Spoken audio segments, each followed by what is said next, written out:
Nandito tayo ngayon sa Barangay Bangbang, particular dito sa JB Miguel Street, kung saan nandito si Vice Mayor Dodot Jaworski at si Congressman Romulo, no? At mamaya inaasahan din darating dito si Mayor Vico Sotto. Ito yung pinuntahan nila ngayon na umaga, kaugnay sa Oplan Kaayusan, na araw-araw nga silang nag-iikot sa iba't ibang lugar kapag umaga. So, sunod tayo sa kanila at itong loob ng Muslim area dito sa JB Miguel Street ang kanilang pinuntahan para malaman nila ang mga dapat ayusin dito. Sa ngayon, kausap ni Vice Mayor Dodot Jaworski ang presidente ng Homeowners Association dito sa Muslim area ng JB Miguel Street.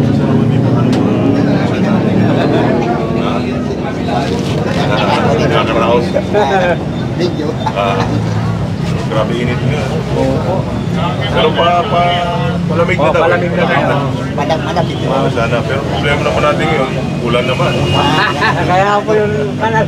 Ayun, hindi malinis yung kanan nyo ngayon. Pero bang area na nagbaba? Hindi naman. Hindi naman. Pagka malakas. Ay, turo nyo mga. Yan sa loob. Opo, papa. Para mapagawa natin. Ano pang sponsor? Ito. Turo na ito. Bali, meron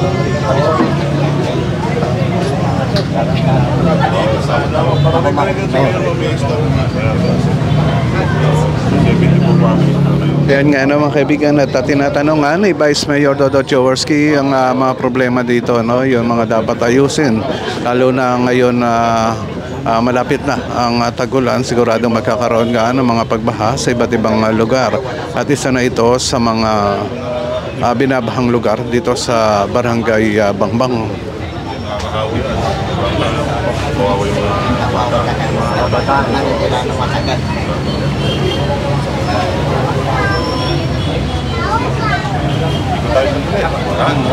Ayun, sunod na tayo kay Vice Mayor Dodot Jaworski at papasukin na itong iskinita ng Muslim compound dito sa JB Miguel Street, Barangay Bangbang.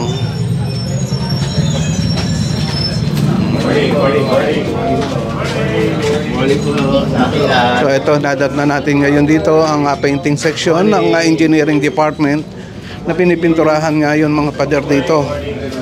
At doon sa bandang dulo, natanaw ko na yun drainage section. Nililinis na nga yung mga imbornal, tinatanggalan ng mga bara, no? At yung mga takip isinasayos na rin. Nandito rin ang representative o yung sanitation team ng city government natin na nagbibigay na rin ng mga trap para sa mga daga, no? Insekto, lamok. So andyan, sa banda dyan nga si Vice Mayor Dodot Jaworski. At talagang masikip dito sa lugar ng Muslim area dito sa JB Miguel Street, Barangay Bangbang. Morning po, sir. Morning po.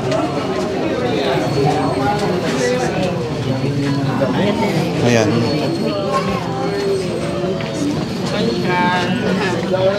SK ba yan?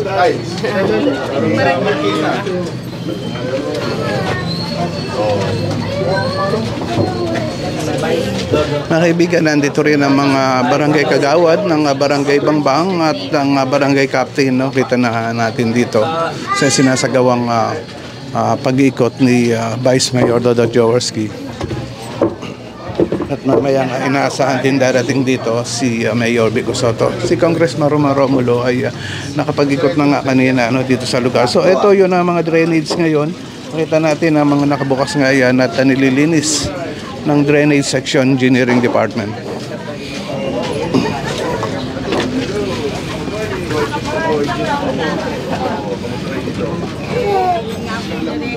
Ano ang problema? Yung. Pero ang problema, private pa ito. Naano lang po sana namin, masimento lang po para lang kahit po ano lang yung mga materialis lang, bayanihan na lang masimento kasi magtatagulan po. Ayun ang problema natin kasi madali pagawa ito, kaya lang private. Yun nga po sabi ni Congressman.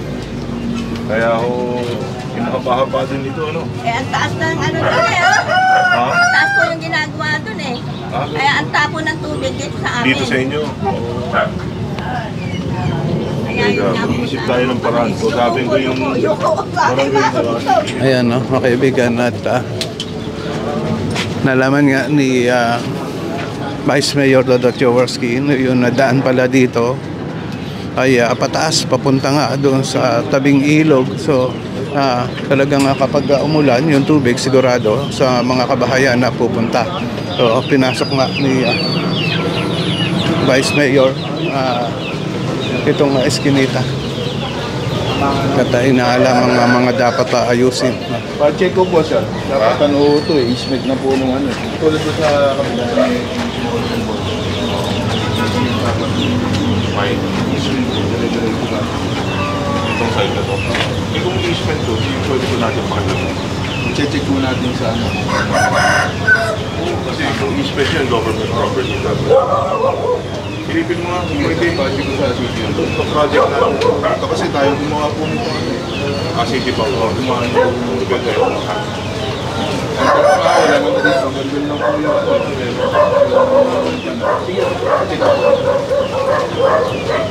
Mabugating din. Ngayon, no? Yan na mga kaibigan, ngayon nga ay inaalam nila kung itong area na ito ay easement o government property pa. Dahil para mapaayos nga itong kalsada na nilalakaran natin, kung mapapansin nyo talaga naman na malupa ito eh. Ayan, no? Hindi pa sementado. Lupa ang mga nandito. Yan.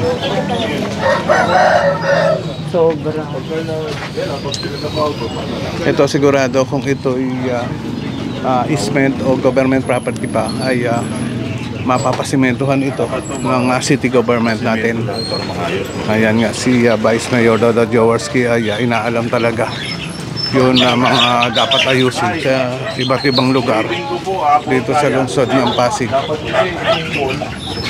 Ito yung government property. May easement po natin. Kasi ano na rin po ito, matabo na rin po ito ng gobyerno. Kaya nga pwedeng, baka pwede. Papasilita sa engineer kung pwede o papupunta. Kaya naman natanggalin yung mga manok. Hindi po amin yan. Eh dapat nga po, marami na po nag-record na tanggal. Hindi Dapat man po, po sa bawal mo ito. sabihin niyo po kay... City bet dito, baka confiscate lahat Kasi yan. may ano sa mga may-ari niya niya. Muslim po may-ari. Kaya siyan dahil po ang nakakaalam niya. So mga kaibigan, may mga nakita rin tayo dito, mga kulungan ng manok, ano, may alaga silang mga manok dito na ito dapat hindi tama, ito hindi talaga tama na magkaroon ng I-ano namin. mga kulungan ng manok Okay. dito at Sige po, Ray. alagang manok. Okay. Dahil pinagbabawal yan yung mga ganyan. Lalo na kung government property at kung ito naman ay aayusin tong lugar na ito, kung lalagyan ng kalsada sigurado matatanggal yan mga manok na nakita natin. Sunod lang tayo kay Vice Mayor Dodot Jaworski kung saan pa nga mga lugar na pupuntahan.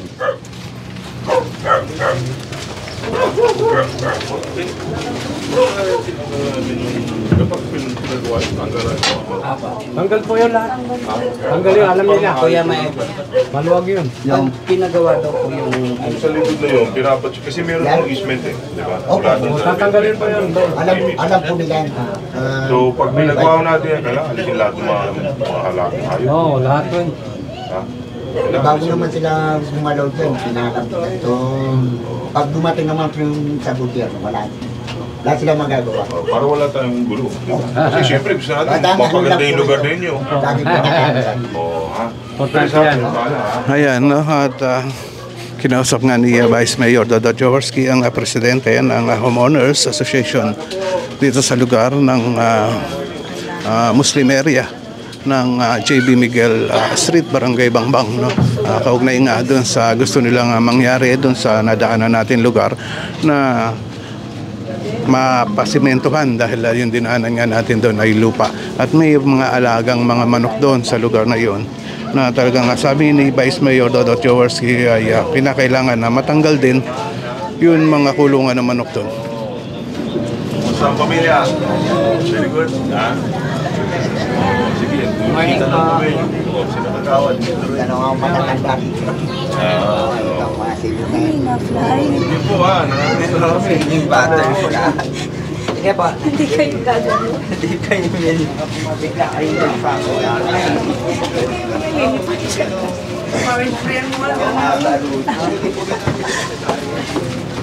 Isa nga, wala ako. Dadagdag pa ako. Isa nga, wala. Ano mo na kayo?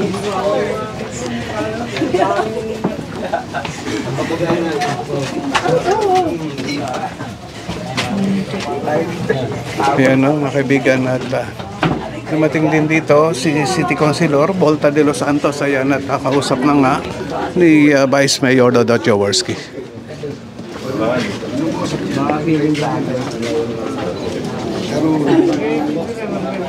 Ang bahay namin dati ito yun. Yung bahay namin.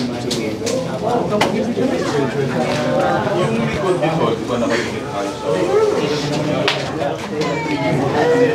So, may pag-ibiling bata.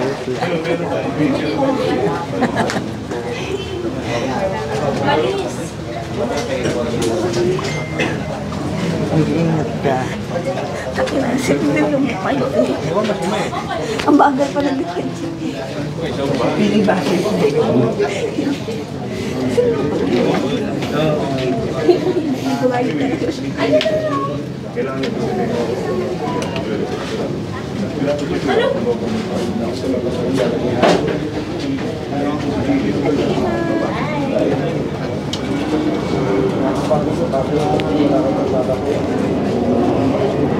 Init. Kasi doon mo na ginagawa sa Ayan no, sa ngayon nakikita natin na magkausap nga si Sa government pa rin. So, yung hindi mo na pabangan. Pansin, hindi mo na. Hindi sinutan. Pero kung sinasabi niyo ba yung sinutan? government, Hindi na kasama sa kanal. hindi naman pwede isagad-sagad mo eh. Ganun sir pa. Kung saan na 10 meters. Hindi ko bilang. Hindi mo wala ba siya? Hindi mo lang daycare ba? Hindi ba nakasama sa daycare? Pero pag tinitungan kasi wala na po.